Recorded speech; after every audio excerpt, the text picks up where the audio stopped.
Hello and welcome to another video. In this video, I will be reading my own OAT test from the Great Plains Laboratory. And I decided to do this test because I was not getting the answers that I was looking for on my blood work. And on top of it, I'm always trying to get, more data and find new problems that I can solve and biohack them if possible. It turns out that my OAT test did show a few problems with my body and significant problems that I will have to work very hard on in order to get rid of them. But, I would like to share this with you because I think it's important information. So to start with, I collected this on the 20th of July. And results were pretty fast. I was surprised with it. And I had another person who is also a very proficient OAT reader, if you will, having a look at the test. And we both concluded the same. There's a lot of very bad things going on, and I will have to address them ASAP. So the way that the OAT test is designed, there is essentially, to my knowledge, two different laboratories, but I decided to go with the Great Plains Laboratory. I have no affiliation with this lab. I don't, make any money from showing this test. Matter of fact, if you want to support this project, please donate me something to my PayPal account. Like I said in the previous videos, some people donate $1 and that's fine, and some people donate $100 and that's awesome. I mean, the more you can donate, the better, of course. But $1, as little as $1 is fine if you have any value out of this. Also, please read the disclaimer. I'm not a doctor. I'm not qualified to diagnose any illness on you. So the whole purpose of this is to tell you what I was able to identify in my own body, and hopefully that information will be useful for you. So the way that this OAT test is designed, let's get to business basically. The way that this OAT test is designed is really through several different, specific markers that pertain to a different function or system in the body. And in the first frame of the test, we're looking at intestinal problems, and in particular, those that pertain to yeast and fungal markers. So one of them, and this is actually why I decided to take this test, is Candida. I have very high Candida, as I'll show, and then bacterial markers and Clostridia, which is known to cause very tough problems. It's basically, it relates to infections such as C. difficile and some others that are, hard to get rid of. So let's start with yeast and fungal markers. The first problem that really caught my attention is marker number 7, arabinose, and this is all about Candida. So the way this test works is you have specific intervals here that are standard deviations of the mean of the general population. So for this case, the reference population is males over 13, over 12 actually, so it's 13 and over. And then, to the right, you will see various different standard deviations. In this case, this 13 here appears to be one standard deviation above the reference range. And here, we probably have like 4 standard deviations, perhaps even 5. When you see a marker that is right here, pinned on the right side of it, we're probably talking about so many standard deviations on top of the reference range that we are not able to, that's like through the roof, right? So the first marker that caught my attention, and this seems to be a very serious problem for me, is arabinose, which is all about Candida. And I do have Candida overgrowth in my gut. This is quite obvious now with this particular marker. I was not going after Candida before this OAT test, and I will now. My diet is actually very, you know,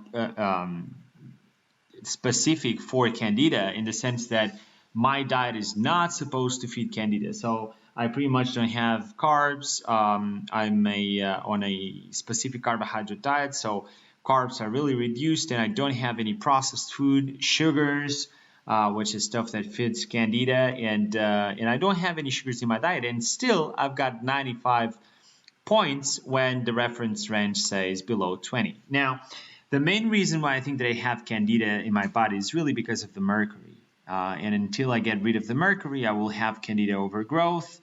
I'm still debating whether going after Candida is a good option for me, because I'll probably kill Candida and release, have tons of die-off because of the debris that is basically released by Candida. And in fact, I think that the body is just being it's being clever, like fostering Candida overgrowth as a defensive mechanism for mercury. This is my theory. It's a thesis. It's not proven. And the matter of fact is that I've got a very high marker for Candida, which is this marker right here, arabinose. And I will definitely go after Candida for a while, because I think it's generating way too many symptoms now. But like I said, this could be a defense mechanism of the body, and while I don't get rid of mercury, I will probably be stuck with some Candida. I think that this is way too high now, and I will have to address it. Now, another thing that I have to address is mold overgrowth. Aspergillus, which is the basis of markers 2, 4, 5, and 6, is also a little bit high on this one right here, on tartaric acid. This is definitely high, and I will have to address mold overgrowth as well. Typically, from my research, that's handled with probiotics, but I'm still doing a lot of research on that. This marker right here is also for yeast, so I do have problems with yeast and Candida in particular, and I will have to address that for now. I will just address one thing at a time, so for now I'm focused on Candida, and I will forget about the mold overgrowth. And on top of it, like my mold overgrowth doesn't seem to be extremely high, because I only have one marker for Aspergillus that is high, even though it's quite high. But I want to address one pathogen at a time, and in this particular case, I'll be going after Candida, because I think it's more significant in terms of symptoms right now, and also this is just through the roof. And I will address this with a specific protocol. Then I will post. I'll do a blog post where I'll have my treatment plan and follow-ups to tell you guys how things are going. Then bacterial markers. I do have one marker that is high. This could pertain to many things, including SIBO, small intestinal bacterial overgrowth. It could be to unbalanced bacteria. I just posted a video on my microbiome, and I do have some pathogenic strains that are that clearly overgrew, and this could be due to that. Now, it doesn't seem to be a problem as bad as Candida right here. And so I think that once I start to fix my microbiome in a better way, and I'll give it a few months with my plan to balance out the microbiome, I think that eventually this will self-regulate. The other markers are perfect, it seems, as far as bacterial markers. And then also something that I was happy about is Clostridium markers. I don't have an issue with that, and that is really, really good. So what this test came up with, as far as my gut, is really arabinose being this high. I clearly have a Candida problem. I do have an Aspergillus problem, so mold overgrowth, which is probably what this marker number 3 also pertains to. For now, I'll address Candida and then address the mold or retest to see how things are shaping up. Number 12 is also high. I think that this is due to the dysbiosis in the gut and the overgrowth. of Belofia and bacteroids and bacteroidetes, but I don't know. And I hope that this goes down as I treat Candida and as I fix my microbiome. So that's it for the intestinal markers. Then the OAT test also lays out how the Krebs cycle works, showing where Candida actually interferes. And this is great. It also shows that Candida has an impact on succinate. So coming right here, this is oxalates, and oxalates are essentially small crystals that get stuck in several parts of the body, including the nervous system, and they are also responsible. Sometimes kidney stones are oxalates, so they have quite a lot of impact in the body. Now, one thing that is very important, and I was only able to check this in a few sources, is that Candida itself produces oxalates. And one of my markers in oxalates is really, really high. And, I have an oxalate problem, but it may not come from,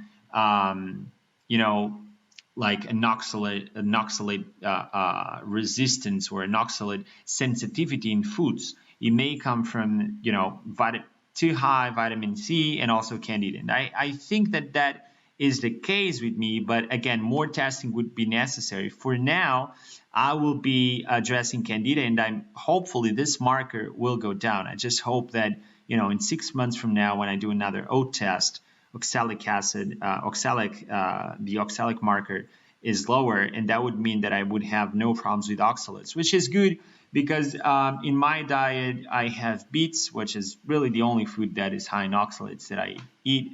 And I would like not to forego beets. I would like to keep eating that because I want diversity in my diet. And not only that, beets are responsible for, they have many pro actions regarding methylation and iron. And I would like to keep those because methylation and iron are significant problems for me right now, especially methylation. Some markers that pertain to the mitochondria. This one is really, really bad. Pyruvic acid, the marker number 23, and also number 22. And this is quite surprising. And I've asked quite a lot of people about this, and nobody could really give me a good answer. It's on the lower side of things. 5.5 is really, you can see the reference range. It goes from 0.74 to 19, but on the graph, it shows up as being on the lower end of the range, and this is not congruent with my blood work, which is always full of lactic acid or lactates on blood. Now, I don't really know if there is a relationship of a one-to-one with urine and blood in this case, or if they have different meanings, but I'll look into that. What I know is that marker number 23 is very low, and it could explain some of my mitochondrial problems. Another mitochondrial problem that I have is succinic. Like I said, I think that this pertains to Candida because here in the Krebs cycle, we can see that Candida actually creates a problem in succinate. And so this could be Candida could be the reason why I'm so fatigued these days. And I really have to address it. But I'll tell you more about it in a future post because going after things and killing things at random doesn't seem to be a good approach for me. And things have to be way more controlled than just killing stuff and whatnot. As far as the rest of my mitochondrial markers, I do have various markers that are not within the average ranges, and I would like to have them in the. So, for instance, malic is right on the edge of this range, so that's not good. Fumaric acid is a little bit high; it's out of the norm, and then marker number 27 is really low, and I would like to have that. I think that, once I'm able to correct these markers, I will probably feel a lot more energy. And I think that succinic is really due to high candida, but up until this point, I don't know. I'm not an expert on an OAT test. I've been doing a lot of research. This is my first OAT test, and I do plan to become an expert at it, but I will have to test it many times and do a lot of research. These mitochondrial markers, the amino acids, are okay. This seems good. Doesn't seem that I have, according to this test, it doesn't seem that I have a huge mitochondrial problem, which is something that I don't necessarily agree with right now. My mitochondria are kind of shot, and I would like to work heavily on them. But for the time being, it doesn't seem that they are dead. Then neurotransmitters, metabolites. This pertains to dopamine and some other neurotransmitters. And in this case, the only thing that is really bad seems to be the ratio that pertains to dopamine and epinephrine, and the ratio is kind of bad. So this is a little bit high, not too high, but definitely there's something going on here. I don't think it pertains to, this could be due to adrenals as well, but I think that at the end of the day, candida and infections in the gut, intestinal infections, may contributing to this. But again, it's not the end of the world. This is not super bad, and therefore I'm not extremely sad with this particular one. Now, serotonin seems to be a little bit on the lower side of the range, and this is not good. I will actually supplement tryptophan to increase serotonin a little bit with 5-HTP and see whether this helps a little bit in 6 months. I'll not go crazy with it. I'll just cycle it off and on and see what comes out of it. Same thing for marker 39. Marker 40 is fine, so I hope to raise 30, 38, and 39 a little bit, not too much, not too crazy, and just get the serotonin effects a little bit more prominent, like being happier and such. But clearly, I don't have any signs of depression clinically, and this test also confirms that, if you're wondering. Folate metabolism is not bad. Now, ketone and fatty acid oxidation, I've got a lot of pinned markers here, but I think that this is due to the specific carbohydrate diet. Now, this is also one of the things that I'll slowly change. I will slowly introduce some rice in my diet because of several things. Again, I want more diversity in my diet. That's number one. Having the good guys downstairs in the gut, my microbiome, to be exposed to different foods. And I think that rice could be, cold rice has actually very nice properties regarding that. It cannot be hot, it has to be cold. But I'm still doing it cold, and grains has been something that I eliminated from my diet, but I kind of regretted it because my carbohydrates are probably way too low for my adrenals to be happy now. And therefore, I'll have a little bit of rice in my diet. At dinner time. I will not do it every day. I'll probably do it like twice a week and see how I do with that. Last time it kind of left me a little bit bloated. I thought I may have SIBO, and I decided to remove it from my diet. But for now, I think that I have, the possibility to have more rice in my diet, and I'll do that. And hopefully these markers will self-regulate. In particular, marker 43, 47, 48, and 49 will down-regulate. But again, this right here is not a huge problem because I know it's being, created by the specific carbohydrate diet, which is not a bad thing. Now, nutritional markers, vitamin B12 seems to be okay. Vitamin B6 is a little bit low, and I will have to correct this. Now, vitamin 6 is kind of known to be toxic with too much of it. If you supplement it too much, then you may end up toxic of vitamin B6. And this is kind of new research and new knowledge because up until recently, B vitamins were thought not to be toxic because they are water soluble. Now, there are many B6 toxicity groups and communities, and people swear that they got toxic from supplementing too much B6.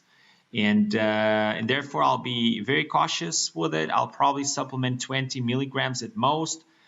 of B5B, which is the active form of vitamin 6, and try to bring this up a little bit. B12, the methylmalonic acid is pretty much the way to go. It's sort of a metabolite of B12, and it's not that high, it's not that hot, but I'm already doing some B12 and I don't expect to go higher. Now, vitamin B6 is very high because I've been using a lot of it to support the adrenals. I think that's the case. I'm also probably creating a lot of imbalance by using a lot of B5 and not a lot of the other B vitamins. I recently started to do high doses of B2, and high dose in my book is 20 milligrams. I'm doing it the protocol that involves that. It is a little bit high, but still I was told from someone who read this test that I'm still B2 functional deficient, and I'll have to keep taking it. Vitamin C, I'm supplementing tons of vitamin BC, so that makes sense. CoQ10 is also not that hot, and I'm using 200 milligrams a day, so perhaps I will have to raise it.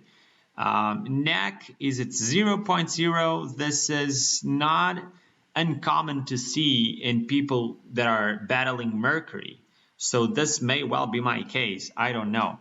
Biotin is low. I will supplement biotin for sure.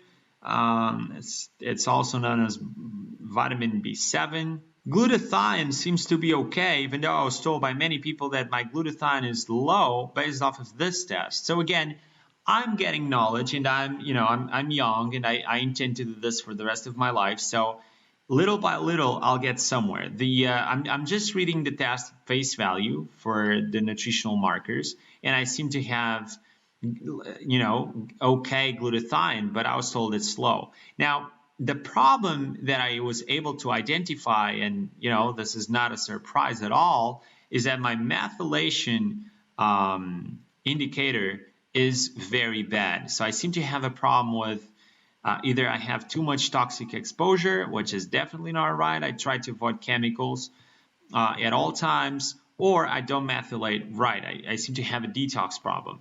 And, it was confirmed with this test. But again, if you follow my blog, you know that right now I do have methylation problems. I am hiring a consultant for methylation soon because I've pretty much came to the end of the road here as far as methylation. I've done everything that I know for methylation to improve.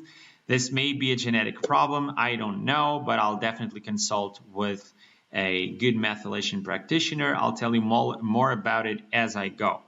Ammonia is not bad. Aspartame and salicylates, which apparently is something that creates problems for many people, is not optimal, but is not bad. I would say that the optimal range is probably right in the middle of the reference range. But again, that is not the optimal for blood work, and I am way more proficient and educated on blood work than an OAT test. So I'll guess that, and by the way, if you have any comments on this, let me know in the comments down below, and let's learn from each other. I'm new to the OAT test.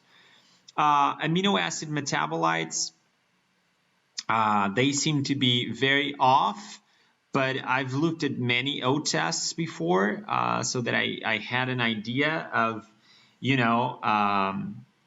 how to read this test, and many people had them like this. So it's not uncommon, at least. I'm pretty sure this is not optimal, but it's not uncommon, which is already good. Phosphoric, which pertains to phosphorus, is not really hot. I will start doing some specific nuts for the first time in 3 years to get this up and get some phosphorus in my system. And then, this is just the results that I had. It's right here. This ratio is high. I think that this pertains to Candida, and this concludes the test. So what exactly am I learning from this test right now? Or actually did I learn from this test? Well, first off, I'm battling Candida big time, and I have mold overgrowth. I will control this with a specific protocol that I will post on my blog. So make sure that you, step by to see what's going on. I do have a marker that is high for bacterial overgrowth. I believe that this, as I showed, I've done other tests showing that I have some bad bacterial overgrowth, nothing too crazy, Bacteria and bacteroids and bacteroidetes.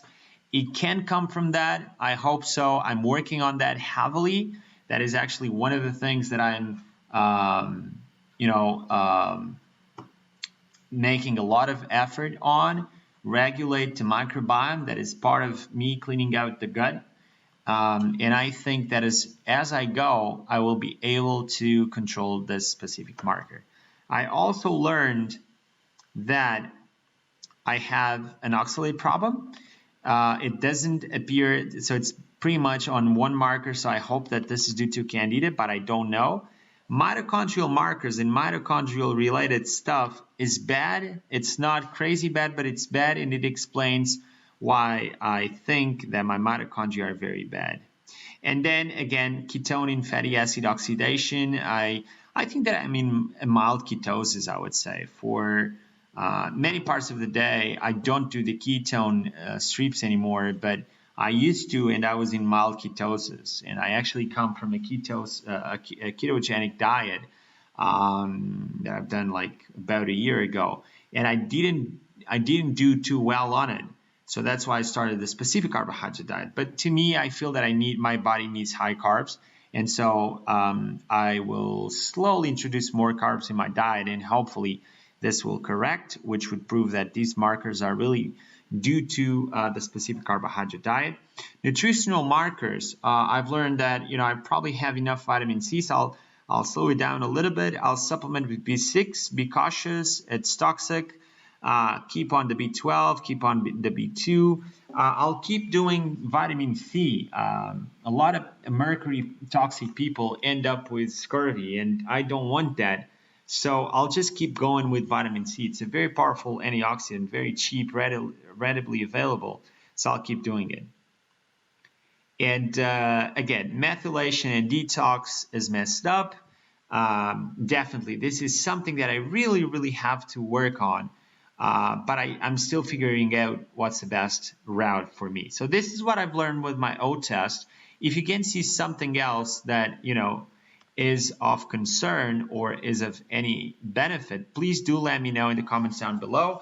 In 6 months from now, I'll probably be doing another test, and I'm not sure if I'll keep going with this company or I'll switch.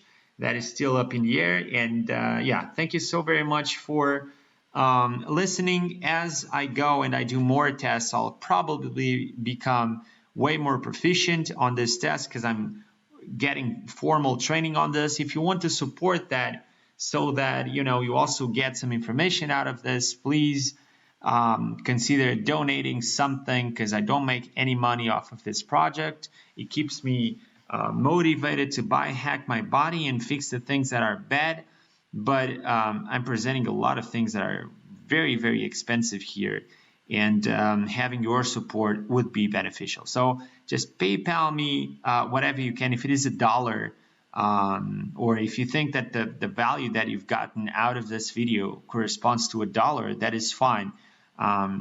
Hopefully many people will donate, and it will make me, essentially, the reason why I ask for a donation is to let me do more testing and attend courses and get formal training on this, so that I can teach you for free by sharing my own journey. That would be the idea. I'll use all the money that people donate to attend courses, educate myself, and do more testing, which hopefully is something that you're interested in and will help you in your own journey.